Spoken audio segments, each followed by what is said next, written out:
আজ আমি তোমাদের শেখাবো ইতিহাস অষ্টম শ্রেণী চতুর্থ অধ্যায় ঔপনিবেশিক অর্থনীতির চরিত্র।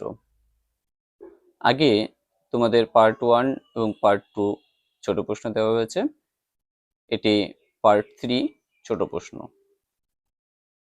এই অধ্যায় থেকে পার্ট 3-তে তোমাদের 25টি ছোট প্রশ্ন দেওয়া হচ্ছে। এই প্রশ্নগুলো ভালো করে তোমরা পড়বে। চলো শুরু করা যাক। প্রথম প্রশ্ন 1 নম্বর, বাংলায় ইজারাদারি ব্যবস্থা কে চালু করেন? উত্তর ওয়ারেন হেস্টিংস। 2 নম্বর প্রশ্ন, রাজস্ব সংক্রান্ত প্রশাসনকে কে কবে নতুন করে গড়ে তোলার উদ্যোগ নেন? উত্তর লর্ড কর্নওয়ালিস 1784 খ্রিস্টাব্দে। 3 নম্বর প্রশ্ন, চিরস্থায়ী বন্দোবস্ত কোথায় চালু হয়েছিল? উত্তর বাংলা, বিহার ও উড়িষ্যায়। 4 নম্বর প্রশ্ন, লর্ড কর্নওয়ালিস চেয়েছিলেন বাংলায় কাদের উন্নতি হোক? উত্তর জমিদারদের। 5 নম্বর প্রশ্ন, রায়তওয়ারি বন্দোবস্ত কোথায় চালু হয়েছিল? উত্তর দক্ষিণ ও দক্ষিণ পশ্চিম ভারতে, যথা মাদ্রাজ ও বোম্বাইয়ে। 6 নম্বর প্রশ্ন, রায়তওয়ারি বন্দোবস্তের শর্ত কি ছিল? উত্তর ঠিক সময়ে রায়তকে ভূমি রাজস্ব জমা দিতে হবে। 7 নম্বর প্রশ্ন, রায়তওয়ারি বন্দোবস্ত প্রবর্তনের অন্যতম উৎসাহী ব্যক্তি কে ছিলেন? উত্তর থমাস মনরো। 8 নম্বর প্রশ্ন, চিরস্থায়ী বন্দোবস্ত কাদের সাথে হয়েছিল? উত্তর জমিদারদের সাথে। 9 নম্বর প্রশ্ন, রায়তওয়ারি বন্দোবস্ত কাদের সাথে হয়েছিল? উত্তর রায়ত বা চাষিদের সাথে। 10 নম্বর প্রশ্ন, মহলওয়ারি বন্দোবস্ত কাদের সাথে হয়েছিল? উত্তর গ্রামের সম্প্রদায়ের সাথে। 11 নম্বর প্রশ্ন, ব্রিটিশ কোম্পানি শাসনের ভূমি রাজস্ব ব্যবস্থার মূল উদ্দেশ্য কি ছিল?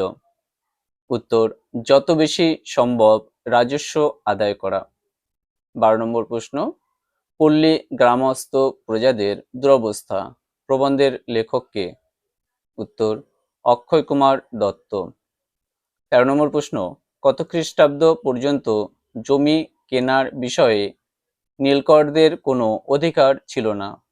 উত্তর 1829 খ্রিস্টাব্দ পর্যন্ত। 14 নম্বর প্রশ্ন, কোথায় কোথায় বাগিচা শিল্পের বিকাশ ঘটেছিল? উত্তর ঊনবিংশ শতকের দ্বিতীয় ভাগে আসাম, বাংলা, দক্ষিণ ভারত ও হিমাচল প্রদেশে। 15 নম্বর প্রশ্ন, কুলি কাহিনী নিবন্ধ কে লিখেছিলেন? উত্তর রামকুমার বিদ্যারত্ন। 16 নম্বর প্রশ্ন, আসামের চা বাগানের শ্রমিকদের অধিকারের পক্ষে কে সওয়াল করেছিলেন? উত্তর ব্রাহ্ম নেতা দ্বারকানাথ গঙ্গোপাধ্যায়। 17 নম্বর প্রশ্ন, কুলি কাহিনী কোন পত্রিকায় ধারাবাহিকভাবে প্রকাশিত হতো? উত্তর সঞ্জীবনী পত্রিকায়। 18 নম্বর প্রশ্ন, এগ্রিকালচারিস্ট রিলিফ অ্যাক্ট কবে চালু হয়? উত্তর 1879 খ্রিস্টাব্দে।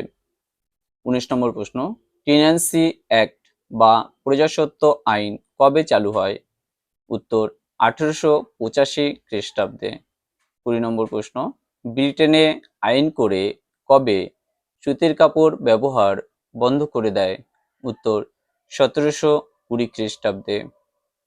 21 নম্বর প্রশ্ন, ব্রিটিশ সাম্রাজ্যের রত্ন কাকে বলা হয়? উত্তর ভারতবর্ষকে। 22 নম্বর প্রশ্ন, ভারতীয় রেলে ব্যবহৃত লোহা ও ইস্পাতের কত শতাংশ ব্রিটেন থেকে আসতো? উত্তর 17%। 23 নম্বর প্রশ্ন, ভারতের কোথায় কবে প্রথম সুতির কাপড় তৈরির কারখানা চালু হয়? উত্তর বোম্বাইতে 1853 খ্রিস্টাব্দে। 24 নম্বর প্রশ্ন, ভারতে ব্রিটিশ কোম্পানি রেলপথ বানানোর জন্য কত বছরের চুক্তি করেছিল? উত্তর 99 বছরের।